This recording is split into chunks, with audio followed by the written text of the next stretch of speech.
Hey guys, MCU Collector here with another figure review. Next up is the Hasbro Marvel Legends series Thor Love and Thunder Korg Build-A-Figure Wave. This is the Mighty Thor Jane Foster. So this is not the first time that we've seen a Jane Foster Thor figure, as we've had two released. This was in the Gladiator Hulk Build-A-Figure Wave back when Thor Ragnarok released, as well as the box set, the Battle for Asgard box set, which had another version of this, which slightly different repaint and the cape came off.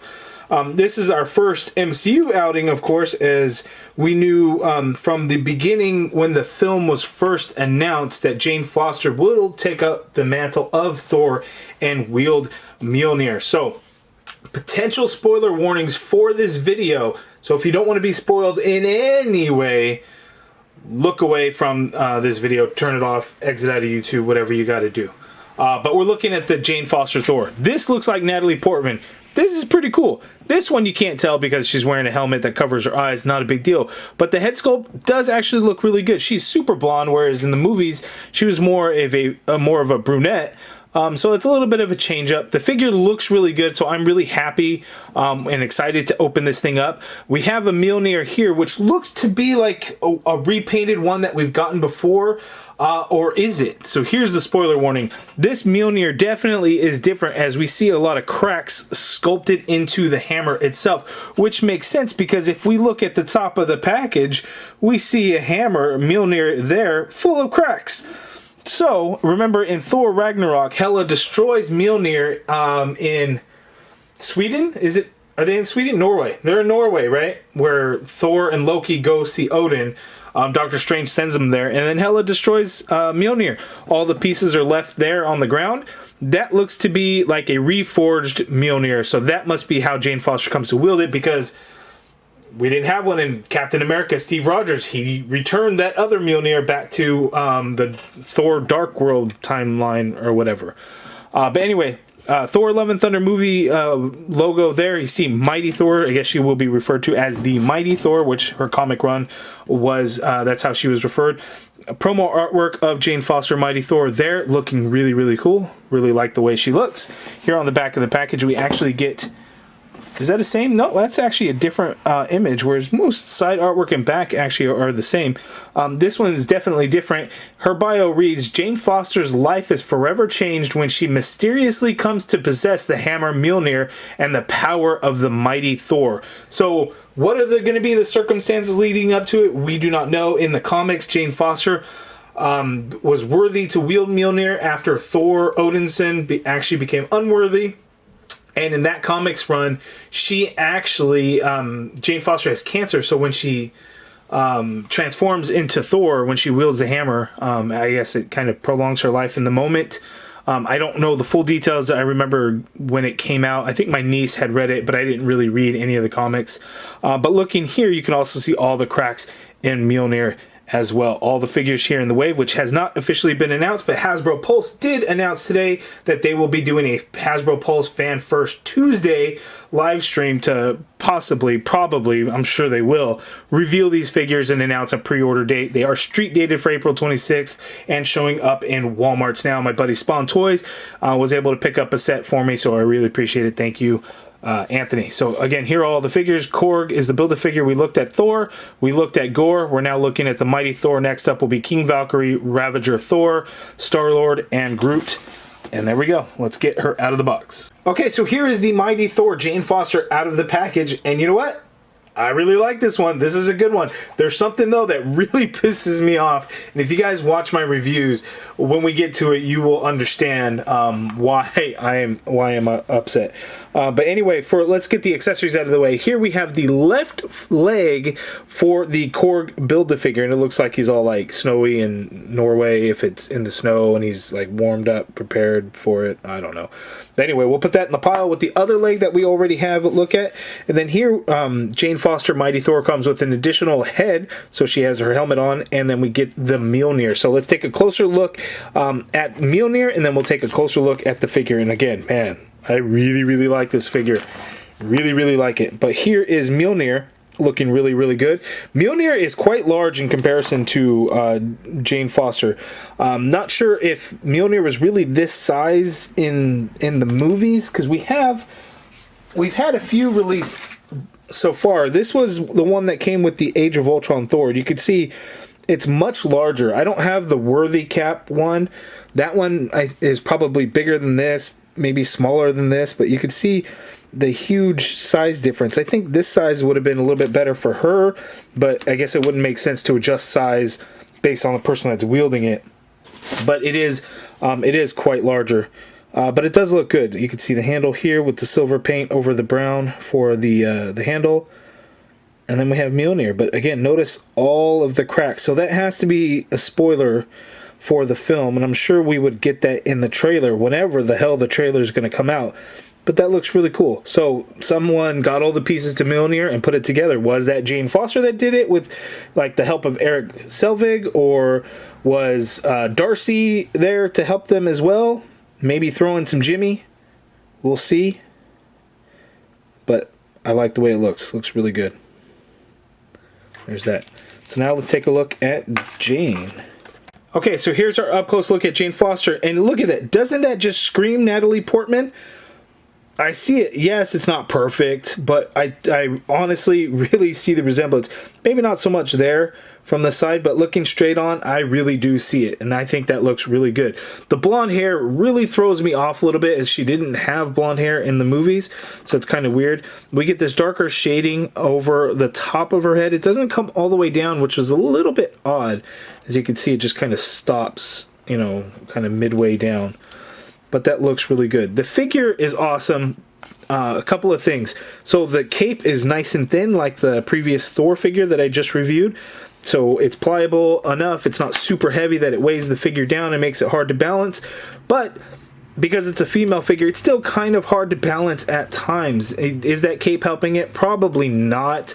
I don't know that it's the main cause, but with the female figures, because they're so much thinner in areas like on the legs and stuff, it can be hard for her to stand up at certain times. So especially getting into certain poses, it might be a little bit tricky, but damn, the figure looks really good. But anyway, before we move on and look at the rest of the body, let's pop this head off. Boom. You can see it is on a dumbbell joint. And let's get the helmeted head sculpt on there. And bam, that looks pretty good. I see a little bit of Natalie Portman resemblance in there. They got like her mole that's right there on her cheek. They got that, so that's pretty cool. But here's what I hate about this helmet, and you guys that watch my reviews, you would know. These winged pieces, oh, that cheap ass, like they go for a metallic plastic look, but what happens with the gray color, it's like semi-translucent, like you could see my finger through there. So I hate the way it looks. It just looks really cheap in my opinion. Now the helmet itself is kind of similar, but I think it uses a semi or a slightly different plastic that's a little bit harder, so it's not pliable or anything softer, so it doesn't look as bad. It's just these wing pieces, they just don't look as good, and I really hate when Hasbro uses it for anything, especially on a head sculpt like that. Man, I just really don't like it. The sculpt is nice though. The sculpt of the helmet is really nice. The paint apps of the red and the black around there looks pretty good. I don't have any issues there. The eyes look really good in there. Lipstick looks really good. I like it. Now looking at the rest of the figure, looking at the traditional armor, looks really nice. Very Thor inspired based on what we've seen for Thor wear. Really nice. We get some red in there.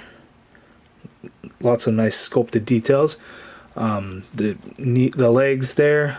We are pinless, by the way, and she does have double jointed elbows. Female figure, double jointed elbows, no pins. Not exactly new at this point, but still newer that on female figures that we aren't fully used to, I would say. Knee pads on there, that same gray plastic that I don't like as much, and then the shin guards there kind of have the same thing. They don't look as bad as the wings, but they still don't look great. But all looks really, really good. Back of the figure, we actually do get some silver paint there on the back. That is pretty cool. But I really, really like the way it looks. Looking at the gauntlets. Came out looking really, really nice. So I like it. I really, really like it. Now let's see how she moves. Okay, so Thor. So she's going to have some trouble looking up, but she can look down, but that hair is going to prevent her from looking up, and it's going to be the same thing on the unhelmeted head. There's just no No way around that. You can go side by side, but you know, you got to kind of work that hair around a little bit. Dumbbell joint, so you get some good neck pivot going on in there. So that is really cool. Shoulder, you can get to go push it a little bit out that much. As you can see, the shoulder armor only allows it to go up that far. You get a full rotation, but you kind of have to watch out for that shoulder piece there, which is good. Upper bicep swivel, something that a lot of female figures have not gotten in the past, but we are now in 2022 where we get double jointed pinless elbows on females. So look at that beautiful bend at the elbow there for Jane Foster. Wrists swivel, and they do hinge. We get a horizontal hinge on the left and a vertical hinge on the right for wielding Mjolnir. So look at that, Hasbro. Good job. The right point of articulation at the wrist for those that wield weapons like that. So diaphragm cut on the female figure. We're still at that point with all female figures. So she can pivot to her left that much. She can pivot to her right that much, which is pretty good. But then typical with going back, you can get some, but the cape is really going to get in the way. And then coming forward, very, very, very, very little. But the cool thing is the paint kind of continues enough that it doesn't really break up the look of it, unlike the Thor figure, the blue and gold Thor figure that we had just seen. Swivel at the diaphragm cut. There is no waist swivel. Still the same with female figures. Legs go out that far apart. She can kick forward somewhat. The skirt piece doesn't really get in the way. I mean, it does a little bit, but you can kind of work around it. Upper thigh cut in there. Double jointed pinless knee. So she gets that much bend at the knee there. There is no boot swivel. Nope. Foot hinges all the way down. You get some hinge up, ankle pivot, peg holes at the bottom of the feet. So not terrible articulation. The arms and legs are really good. Diaphragm joint is probably a little bit better than a lot of female figures, so can't really complain there. But damn, she just looks good, doesn't she? I think so. Okay, so we have the MCU Jane Foster Thor next to the comic book Jane Foster Thor, and the comic version is quite a bit taller, as you can see there. But they both look really good. This is, again, the single release that came in the Gladiator Hulk Build-A-Figure Wave for Thor Ragnarok. As you can see, she did come with an MCU Mjolnir, which was much smaller compared to this new one that we got here. But I love the silver color that they did on this. This one we get a dull gray color. Maybe that plays into the fact that it was shattered. I don't know. We'll see. But it's crazy to see how far Hasbro has come in doing action figures, whether MCU or comic. From what they had before, where this paint was real shiny in a lot of areas and different things, to what we get now, which is really cool. And I like that this cape being thinner, more pliable, not as heavy, can move around. This thing always just keeps wanting to fall off because it just pegs in the back. So I'd much rather it be done this way so it doesn't go anywhere. And again, it doesn't take up a lot of space because it's thinner, it's lighter, doesn't get her to fall over or anything like that. But there are the two side by side. Okay, here we have our 3 movie figures that I have reviewed so far. Thor, which was in the previous video, Gorr, which was the first one, and now the Mighty Thor, Jane Foster. So this matchup looks a little bit more realistic because they're very similar in height, whereas goddamn Chris Hemsworth is way up there in height. So the Thor figures have always typically been kind of oversized. And this new Thor figure is no exception, but I really like the way it looks and I like the proportions of it. But yes, the scaling would be off a little bit, is that he is quite tall. But Natalie Portman compared to Chris Hemsworth, I think there was quite a bit of a size disparity between them, right? Not sure if in the movies they're going to try and make Natalie Portman seem taller. I believe that when Jane Foster would transform into Thor, the Mighty Thor, I think she did grow inside. Obviously, she bulked up, but like height-wise, I think she did gain some height, right? Maybe I'm wrong in that. For you experts out there, let me know in the comments below. But I did hear really good things about that run. I was reading comics at the time. I remember when it was first revealed. I think it was Thor number 8, or Mighty Thor number 8, when it was first revealed that she was Jane Foster, and I remember it was like a big deal. People hated it, people loved it, whatever. But either way, I still hear it was a really good story.